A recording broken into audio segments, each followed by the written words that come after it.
자, 오늘 말씀 역시 이제 예루살렘, 그래 유대를 넘어 이제 사마리아를 넘어 이제 땅끝까지 복음이 전해지는 어떤 획기적인 전환기적인 사건에 대한 이야기입니다. 그것이 바로 고넬료이죠. 백부장 고넬료가 단순히 한 사람이 회심을 했던 것 이상의 의미를 가지고 있어요.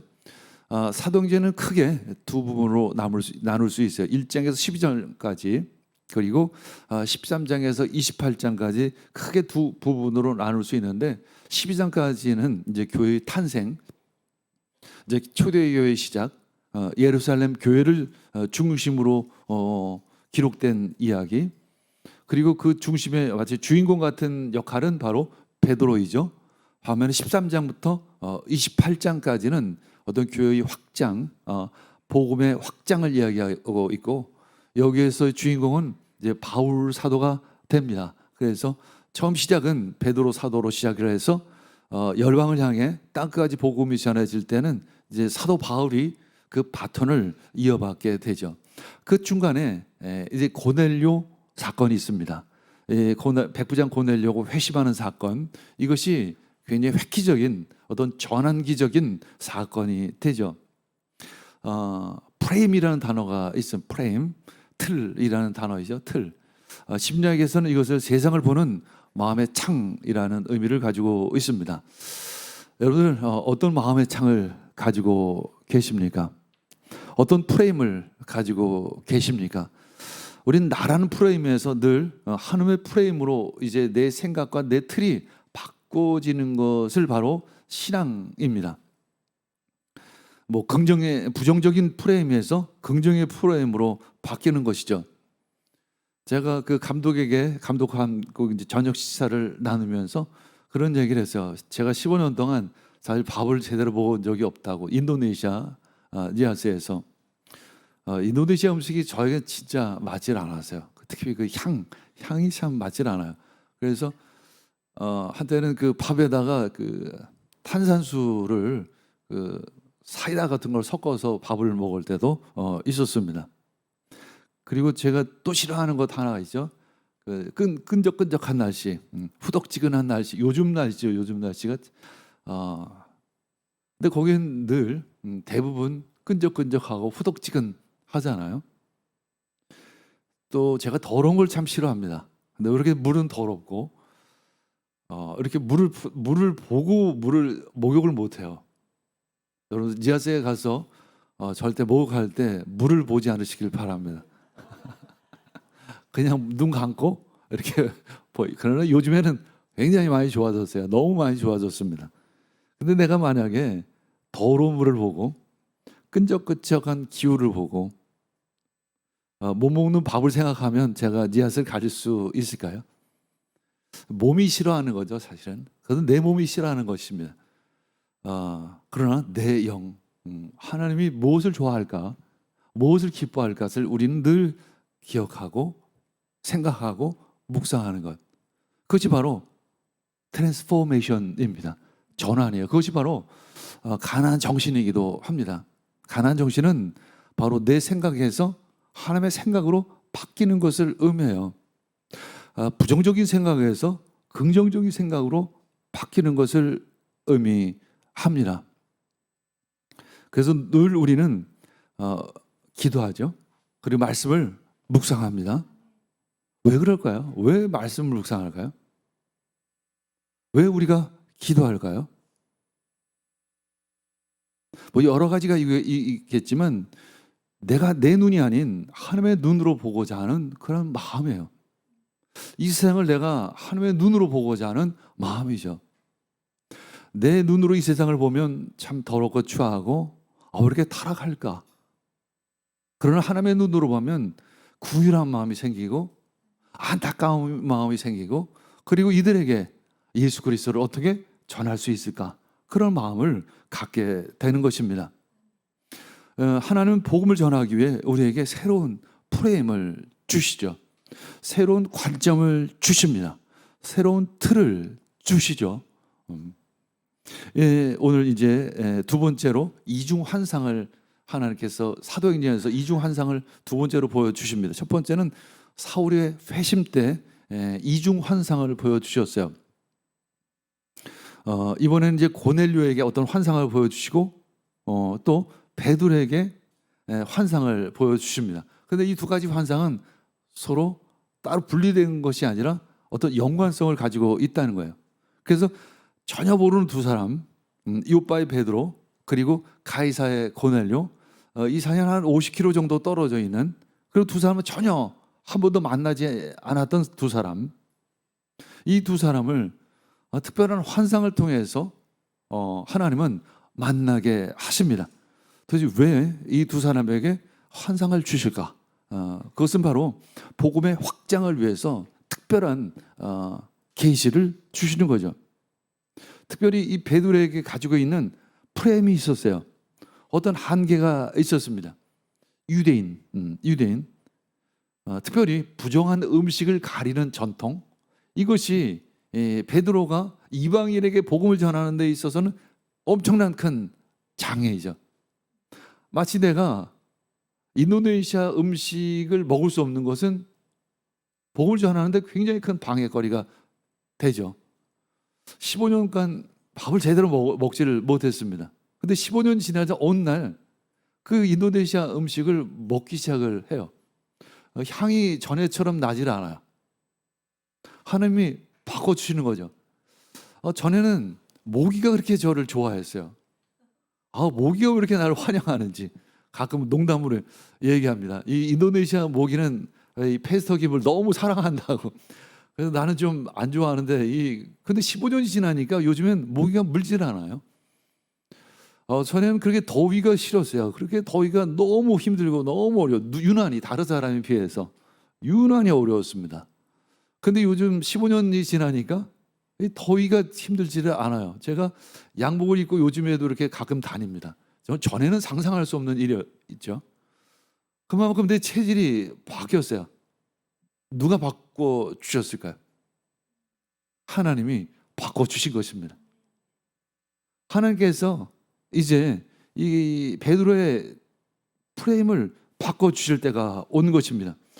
이 부정한 음식을 가리면 무슨 문제가 있어요? 사람을 만날 수가 없는 거예요. 그렇죠? 어떻게 같이 식사를 나누지 못하는데 어떻게 누가 대화를 하고 어떻게 복음을 전할 수 있겠습니까? 이것이 복음 전파의 큰 장애물이었습니다. 한때는 그것이 참 좋은 정체성이었어요. 그죠? 부정한 음식을 먹지 않은 유대인의 어떤 정체성, 자신의 신앙을 어떤 그것으로 표현하는 것이었죠. 그래서 꼭 나쁜 것이라고 이야기할 수는 없습니다. 한때는 그것이 좋았어요. 그러나 그것이 늘 좋은 것은 아니에요. 그러니까 우리가 본질적인 것과 본질적인 것이 아닌 것을 우리는 구분할 수 있는 분별력이 있어야 하는 것이죠. 도리어 이제는 그 복음 전파에 걸림돌이 됩니다.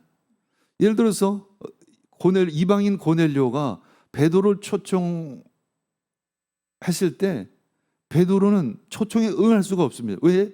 음식 때문에. 거꾸로 얘기하면 베드로가 고넬료는 초청할 수 있어요.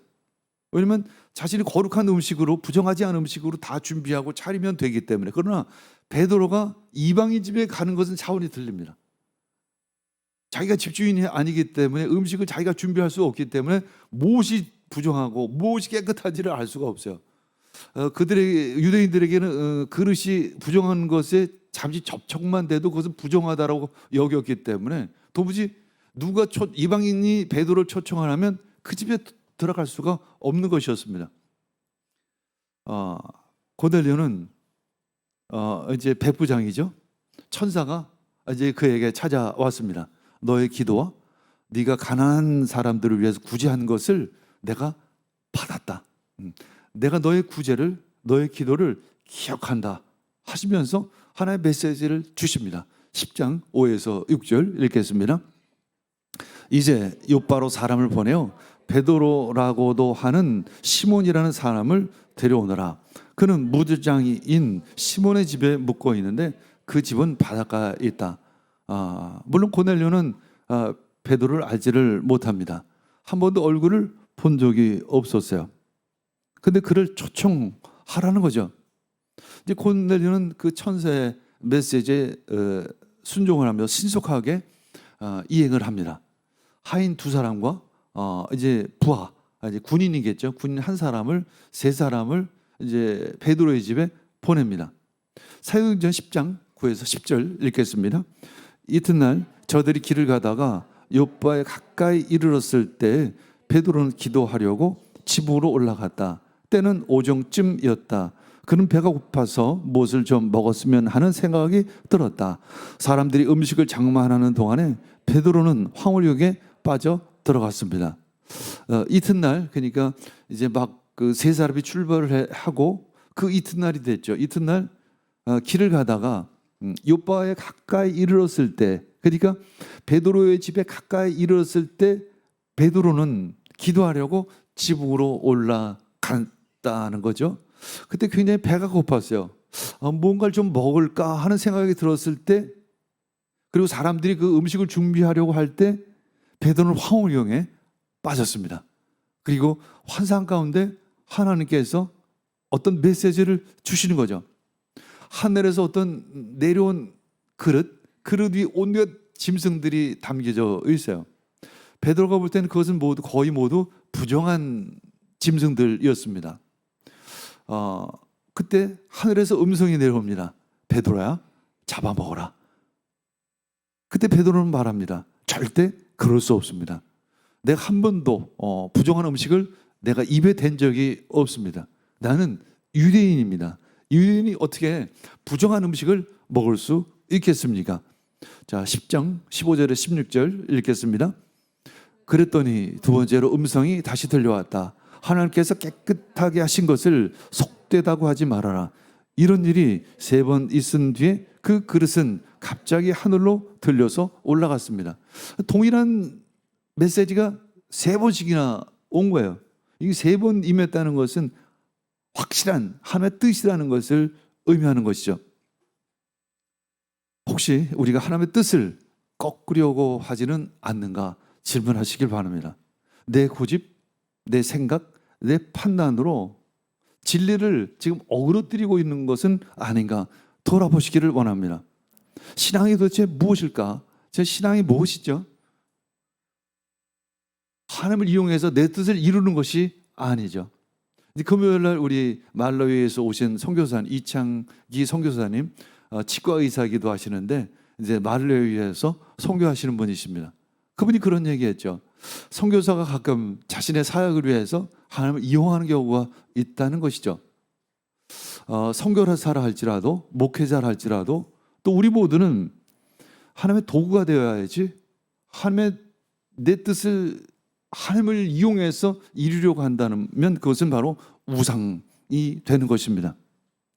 신앙은 바로 내 뜻을 꺾고 하나님의 뜻을 받아들이는 것입니다. 그것이 바로 신앙이죠. 이 시간 내 안에 있는 내 고집, 내 생각, 내 뜻을 꺾고 내려놓으시기를 바랍니다. 그리고 하나님의 뜻을 세우시기를 원합니다. 이것이 바로 사실은 축복입니다. 그것이 바로 축복이에요. 그것이 축복된 길입니다. 여러분들 그 축복의 길을 가는 귀한 성도 되기를 축복합니다. 베드로가 이제 환상에 대해 이제 의아하게 생각했어요. 굉장히 당황스럽죠, 사실. 베드로 입장에 보면, 유대인의 입장에서 보면 이 부정한 음식을 도대체 하나님이 먹으라는 거죠. 하나님이. 다른 사람이 아니라 하나님이 먹으라는 부정한 음식을. 굉장히 혼란스러웠을 것입니다. 도대체 이게 무슨 소리일까? 진짜 먹어도 되는 것인가? 이게 내가 사탄으로부터 잘못 드는 것은 아닐까? 등등 여러 가지 생각이 들지는 않았을까요? 하나님의 음성은 그런 의미에서 종합적으로 해석을 해야 합니다. 베드로는 거기서 딱 결론을 내리지는 않았어요, 사실은. 이게 하나님의 음성이야. 분명 이제 부정한 음식이 아닌 부정한 음식도 먹어도 돼라고 결론을 내린 것이 아니었어요. 깊이 묵상하는 것입니다. 깊이 그 하나님의 뜻을 무엇인지를 구하기 시작을 한 것입니다. 10장 19에서 20절 읽겠습니다. 베드로가 그 환상을 곰곰이 생각하고 있는데 성령께서 말씀하셨다. 보아라, 3사람이 너를 찾고 있다. 일어나서 내려가거라. 그들은 내가 보낸 사람들이니 의심하지 말고 함께 가거라. 이제 아까 얘기했듯이 베드로가 옥상에서 지붕 위에서 이제 기도하고 있었을 때 그때 바로 세 사람은 요파 가까이 오고 있었죠. 이제 문 앞에 그 세 사람을 문 앞에 이르렀습니다. 그때 성령께서 이게 베드로에게 이야기하는 거죠. 보아라, 세 사람이 너를 찾고 있다. 일어나서 내려가 보아라. 이런 아주 절묘한 것이죠. 그래서 이제 베드로는 밑으로 내려갑니다. 그리고 세 사람을 보고 말하죠. 보시오, 내가 베드로인데 당신들 무슨 일로 오셨습니까? 이제 그들이 말합니다. 고넬료가 우리 윗 어른인데 그분은 백부장입니다. 그분이 보내셔서 이곳에 왔습니다. 그분은 의로운 사람이고 하나님을 경외하는 사람입니다. 그리고 많은 사람들로부터 특별히 유대 사람으로부터 좋은 평판을 가지고 있는 사람입니다. 그는 당신을 고넬료 그분의 집으로 모셔오라는 말씀, 그 지시를 듣고 우리는 이렇게 하루길을 걸어서 50km니까 하루길이잖아요. 하루길을 왔습니다. 베드로는 이제 그들을 자신의 집에 묵게 합니다. 그리고 이튿날 그 세 사람과 함께 베드로와 함께 이제 6명의 성도들 그냥 모두 함께 하면 10명이 되겠죠.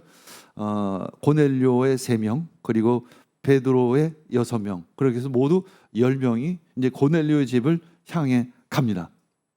이제 그들은 가이사랴로 출발해서 이제 고넬료의 집에 막 다다릅니다. 고넬료가 이제 달려와서 환영했겠죠. 문을 활짝 열면서 환영했겠죠. 그랬더니 보니까 그 안에 고넬료의 가족과 친지들이 다 모여 있었던 것입니다. 이제 고넬료는 마치 하나님의 사람을 대하듯이 어떤 신적인 권위를 가지고 있는 사람을 대하듯이 땅에 엎드려서 경의를 표합니다. 그때 베드로가 말합니다. 나도 사람이요. 나도 사람이요. 이렇게 이야기를 합니다. 베드로는 이제 많은 사람들이 모여 있는 것을 보고 그들에게 말하죠. 자, 유대 사람으로서 이제 이방인과 어울리거나 사귀거나 더더군다나 같이 음식을 먹는 것은 불법이라는 것을 아마 여러분들도 잘 알고 있습니다. 그런데 하나님께서는 나에게 사람을 속되다거나 부정하다라거나 이렇게 생각하지 말라 이렇게 이미 지시하셨습니다. 환상을 통해서 나에게도 그렇게 말씀하셨어요. 그래서 나는 그것을 이 초청을 반대하지 않고 올 수 있었습니다. 그런데 도대체 무슨 일로 나를 초청하셨습니까?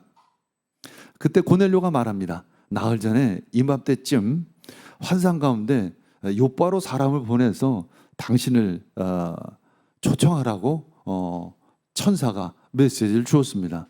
그리고 바닷가에는 무두장이 시몬의 집에 묵고 있다는 것까지 그 천사가 나에게 메시지를 주었습니다. 그래서 이 세 사람을 당신에게 보내서 당신을 초대하게 된 것입니다. 자, 10장 33절 읽겠습니다. 그래서 나는 곧 당신에게 사원을 보내었던 것입니다. 그런데 이렇게 와 주시니 고맙습니다. 지금 우리는 주님께서 당신에게 지시하신 모든 말씀을 들으려고 다 같이 하나님 앞에 모여 있습니다. 그러니까 저희들에게 말씀을 주십시오. 복음을 전해 주십시오. 베드로는 이 모든 상황이 깨달아지기 시작을 하는 것이죠. 환상만 들었을 때는 궁금했습니다. 당황스러웠습니다. 의심도 갔습니다. 이것이 진짜 내가 제대로 하나님의 음성을 들은 것인가? 내 생각인가? 내가 배고파서 혹시 마귀가 속삭인 것은 아닌가? 뭐 여러 가지 생각을 했겠지만 이런 모든 상황들을 종합했을 때 이것은 분명히 하나님의 뜻이라는 결론을 내릴 수 있었습니다. 마태복음 28장 18절에서 20절 말씀이 혹시 이 베드로가 기억난 말씀이 아닐까 싶어요. 그렇죠? 베드로도 이 말씀을 과거에 예수님이 승천하실 때 주신 마지막 명령을 분명히 들었습니다. 읽겠습니다. 예수께서 다가와서 그들에게 말씀하셨다. 나는 하늘과 땅의 모든 권세를 받았다. 그러므로 너희는 가서 모든 민족을 제자로 삼아서 아버지 아들과 성령의 이름으로 세례를 주고 내가 너희에게 명령한 모든 것을 그들에게 가르쳐 지키게 하여라. 보아라, 내가 세상 끝날까지 항상 너희와 함께 있을 것이다. 아마도 베드로는 이 말씀이 기억났을 것입니다. 아, 그래. 모든 민족이라는 단어가 생각나겠죠. 얼핏 들으면 그냥 유대에 그냥 아는 사람들에게, 유대인들에게 복음을 전하라고 들을 수도 있었겠는데, 모든 민족에게 전하라. 모든 민족에게 전하라. 이방인을 포함한 모든 사람들에게 예수 그리스도 전하라는 그 메시지가 깨달아진 것입니다. 베드로는 말합니다. 이제 설교를 시작하는 거죠. 개역개정판에 보면 설교를 시작하면서 이렇게 말합니다. 고백합니다. 이제야 내가 깨달았습니다. 이제야 내가 깨달았습니다. 모든 민족에게 예수 그리스도 전하라는 예수님의 그 명령이 다시 한번 깨달아졌습니다. 하나님은 어떤 민족도 차별하지 않으신다는 것을 제가 깨달았습니다. 그분은 만유의 주이십니다. 그분이 전한 복음은 화평의 복음이라는 것을 깨닫게 되었습니다. 이 화평의 복음이라는 것은 평화의 복음이죠. 남녀노소, 민족의 차이, 피부의 색깔의 차이, 문화의 차이, 어떤 것도 다 넘을 수 있는 것이라는 것을 말하는 거죠. 그것이 바로 화평의 복음입니다. 이번에 수마트라에서 감독을 만났어요. 이제 매단에 막 들어가려고 하는데 우리가 책을 가지고 갔죠. 소책자를 한 1,500권 정도 이렇게 가져갔잖아요. 한 1,500권 정도 이렇게 가져가고, 또 믹서도 이렇게 가져갔어요. 믹서도. 그랬더니 세관에서 우리를 잡은 거예요. 못 들어가게 잡는 겁니다. 왜 도대체 이렇게 책을 가져가냐고. 그런데 이상하게 이렇게 가끔 트집을 잡아요. 믹서는 왜 믹서를 가져가냐, 이거 가서 팔아서 돈 남기려고 하는 거 아니냐. 우리 다 쓰던 건데 사실은 트집 잡는 거죠. 계속 실랭이를 하는 거예요. 그래서 수혜 목사님한테 저는 이쪽 바깥으로 이미 나온 상태이고, 우리 멤버들이 남아서 이제 옥신각신하고 있었습니다. 바깥에 내가 수혜리 목사님한테 전화했는데 전화도 안 되고, 도대체 어떻게 할까 하다 이렇게 제 가방을 뒤적뒤적 하는데 감독 그 명함이 있었어요. 그래서 감독 명함을 내가 들어갈 수 없는데 이제 명함만 이렇게 던져줬죠. 줘서 보여주라고 그랬더니 보여줬더니 갑자기 태도가 180도가 바뀌더니 어떻게 오셨냐고 뭐 그러면서 그냥 융숭하게 아주 밝게 웃으면서 어서 가시라고 그렇게 해서 나왔다는 얘기를 들었습니다. 한 번도 만나지 못한 감독, 하나님 어떻게 이렇게 만나게 하셨을까요? 말도 통하지 않고, 그분은 영어도 못하고, 저는 인도네시아 말을 못하고, 말도 통하지 않는 두 사람을 어떻게 만나게 하셨을까? 그 만남을 통해서 또 일을 시작하시는 그 하나님, 복음 안에서는 장벽이 무너집니다. 복음 안에서는 생각이 무너지고, 복음 안에서는 전통도 무너지고, 모든 것이 무너지고 새 지평이 열리는 것이죠. 우리들의 생각의 한계를 넘어서는 것이 바로 복음인 것입니다. 10장 34에서 36절 읽겠습니다. 베드로가 입을 열어 말하였다. 나는 참으로 하나님께서 사람을 외모로 가리지 아니하시는 분이시고, 하나님을 두려워하며 의를 행하는 사람은 그 어느 민족에 속하여 있든지 다 받아주신다는 것을 깨달았습니다. 하나님께서는 이스라엘 자손에게 말씀을 보내셨는데 곧 예수 그리스도를 통하여 평화를 전하셨습니다. 예수 그리스도는 만민의 주님이십니다. 베드로가 깨달은 바가 뭐냐면 모든 민족을, 모든 이방인조차 다 받아주신다는 것을 깨달았다는 거예요. 사실 이상하지 않을까요? 이상하지 않아요? 예수님이 여러 번 얘기하셨어요. 모든 민족에게 복음을 전하라고 여러 번 얘기했어요. 근데 베드로는 왜 이제서야 깨달을까요? 사실 하나님 말씀하셔도 깨달아지지가 않아요. 그것이 내 말씀으로 들려지지가 않을 때가 참 많이 있습니다. 오늘 이 말씀이 나에게 주시는 말씀으로 들으시기를 축복합니다. 그때 내가 열려지기 시작을 하는 것입니다. 내 프레임이, 내 틀이 깨지고 더 큰 프레임을 만들어 주시는 거죠. 그리고 가끔 여러분들은 그런 생각도 가지실 것입니다. 내가 무슨 성교하고 무슨 관계가 있지? 물론 성교는 우리 모두의 부르심입니다. 그러나 또 하나 내 개인적으로는 이 프레임이 깨집니다. 선교를 통해서 내 생각이 깨지고 내 생각이 넓어집니다. 내 사고가 확장되어지는 거죠. 세상을 볼 수 있는 눈이 열려지기 시작을 하는 것이죠. 생각이 10도만큼 열려져 있는 사람과 생각이 180도 열려져 있는 사람 사이에는 엄청난 차이죠. 지혜란 무엇일까? 하나님의 지혜란 무엇일까? 그건 바로 넓게 보는 것입니다. 그리고 길게 보는 거죠. 그것이 바로 하나님의 지혜입니다. 하나님의 지혜가 임하시기를 원합니다. 우리 자녀들에게 하나님의 지혜가 임하시기를 원합니다.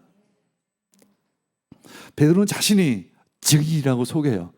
나는 증인입니다. 예수 그리스도의 증인입니다.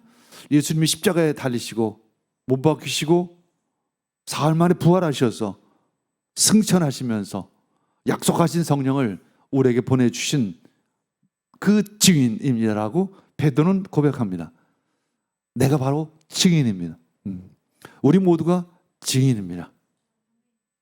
여러분 니아스 미션을 많이 다녀오셨어요. 거의 한 절반 우리 교회 중에 절반 정도는 다녀오신 걸로 알고 있는데 어떤 분은 뭐 10대여섯 번, 20번 이상 이렇게 다녀오신 분도 있어요. 여러 가지 감동도 있고 여러 가지 또 때로는 부정적인 생각도 있을 수 있습니다. 긍정적인 생각도 있을 수 있고 비전을 가질 수도 있고 다음엔 오지 말아야지 뭐 이런 생각도 가질 수 있고 다음에 또 와야지 이런 생각도 가질 수 있어요. 여러분들 생각하는 건 엿장수 마음대로입니다. 그런데 중요한 것은 그것을 넘어서 하나님의 뜻이 무엇일까? 하나님은 도대체 무엇을 원하실까? 그것을 기도하시기를 원합니다. 내가 만약에 더러운 물을 보고 더위를 생각하고 모기가 너무 나를 사랑하는 것을 너무 의식하고 그랬다면 내가 니아스를 40번씩이나 가질 수가 없었을 것입니다. 그러나 분명 하나님의 뜻이 있을 거라는 그런 믿음이 있었던 거죠. 하나님 무엇인가 일을 하신다는 마음이 있었어요. 그것도 겨자씨만한 믿음이에요. 사실은 그것이 엄청난 큰 것도 아니에요. 때로는 그것이 의심이 될 때도 있고 때로는 그것이 진짜일까? 라는 생각도 가질 때도 있었죠. 그러나 그 겨자씨만한 믿음이 점점 커지는 것을 보게 됩니다. 그리고 어느덧 이제 큰 나무로 자라서 열매가 맺어지고 새들이 깃들이는 것을 보게 되죠. 그것이 바로 하나님의 나라인 것입니다. 사도행전 10장 44에서 48절 읽겠습니다. 베드로가 이런 말을 하고 있을 때 그 말을 듣는 모든 사람에게 성령이 내리셨다. 할례를 받은 사람들 가운데서 믿게 된 사람으로서 베드로와 함께 온 사람들은 이방 사람들에게도 성령을 선물로 부어주신 사실에 놀랐습니다. 그들은 이방 사람들이 방언으로 말하는 것과 하나님을 높이 찬양하는 것을 들었기 때문이다. 그때 베드로가 말하였다.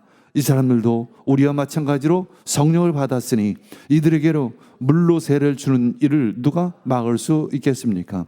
그런 다음에 그는 그들에게 명하여서 예수 그리스도의 이름으로 세례를 받게 하였다. 그들은 베드로에게 며칠 더 머물기를 청하였습니다. 베드로는 지금까지 어떤 생각을 가지고 있었냐면 이방인들이 바로 그리스도인이 되는 것이 아니라 먼저 유대인이 된 다음에 그러니까 율법을 지키고 할례를 받고 이런 과정을 거친 다음에 그리스도인이 될 것이다라는 생각, 그런 막연한 자기 나름대로의 생각을 가지고 있었는데 하나님은 달랐습니다. 하나님은 이방인이 바로 그리스도인이 되는 것이었죠. 이제 베드로는 그 이방인에 대한 어떤 선입견이 완전히 깨어져 버리면 그 틀이 완전히 깨어져 버리는 것. 신앙은 바로 틀이 깨지는 것이에요. 생각이 깨어지는 것입니다. 제가 하나님을 진짜 알기 전과 알고 진짜 안 후 사이에서의 그 관점과 틀은 전혀 달라요. 그것을 가능하면 어떻게 하면 하나님의 눈에 가까이 갈 것인가라는 것입니다. 요한계시록 3장 20절 읽겠습니다. 보아라, 내가 문 밖에 서서 문을 두드리고 있다. 누구든지 내 음성을 듣고 문을 열면 나는 그에게로 들어가서 그와 함께 먹고 그는 나와 함께 먹을 것이다. 이번에 이 말씀을 깨달아주세요. 늘 자주 인용하는 말씀인데 어떤 단어이냐면 누구든지라는 단어입니다. 누구든지, 어느 누구든지 내 음성을 듣고 문을 열면 나는 그에게로 들어가서 그와 함께 먹고. 이 먹는다는 단어도 새삼 느껴졌어요. 먹는다. 그래. 유대인은 이방인과 먹지 않는데 예수님은 누구와도 함께 먹을 수 있다라는 것이죠. 모든 틀을 깨시는 하나님, 모든 생각을 깨시는 하나님을 경험하시기를 원합니다. 복음의 진보는 아무도 막을 수가 없습니다. 그 하나님을 경험하는 여러분 되기를 원합니다. 근데 계속 장애물은 있죠. 이제 베드로가 이제 예루살렘으로 올라갔는데 예루살렘 교회에 할례파들이 있었습니다. 할례파들은 베드로를 보자마자 말합니다. 왜 당신이 이방인의 집에 들어가서 먹고 마셨습니까? 하면서 비난을 합니다. 그때 베드로는 지금까지 상황들을 전부 다 설명을 하죠. 성령 세례와 방언, 이방인에게도 동일한 선물을 주신 것을 우리가 볼 수 있었습니다. 이렇게 쭉 설명을 하죠. 사도행전 11장 17절에 18절 읽겠습니다. 그러므로 하나님께서는 우리 주 예수 그리스도를 믿을 때 우리에게 주시고 같은 선물을 그들에게 주셨는데 내가 누구에게 감히 하나님을 거역할 수 있겠습니까? 이 말을 듣고 그들은 잠잠하였다. 그들은 하나님께 영광을 돌리고 이제 하나님께서는 이방인들에게도 회개하며 생명에 이르는 길을 열어주셨다 하고 말하였습니다. 아멘. 그리고 여기서 보면 기뻐했다 이런 단어는 없어요. 그냥 잠잠했다. 보통 보면 기뻐해야 될 것 같은데 이들은 그저 잠잠했어요. 왜일까요? 아직까지도 이들 중에 일부분은 할례를 받아야 된다고 주장하는 사람들이 남아 있습니다. 그래서 끊임없이 이들이 거짓 교사로 남아서 끊임없이 바울 사도의 사역을 방해하게 되죠. 이것이 바울 사도의 복음을 전하는데 굉장히 큰 걸림돌이 되기도 합니다. 그러나 베드로를 통해서 이 큰 장애물은 큰 돌은 치워버린 거예요. 나머지 잔잔한 돌이 끊임없이 바울 사도를 공격합니다. 목회도 그렇고 선교도 그렇습니다. 잔잔하게 끊임없이 방해하는 세력들이 있어요. 공격하는 세력들이 있습니다. 천국 갈 때까지 그런 일들이 있을 것입니다. 그러나 우리는 그것에 실망하거나 그것에 넘어지는 것이 아니라 우리 주님이 주시는 능력으로 말미암아 그 모든 것을 이길 줄 믿습니다.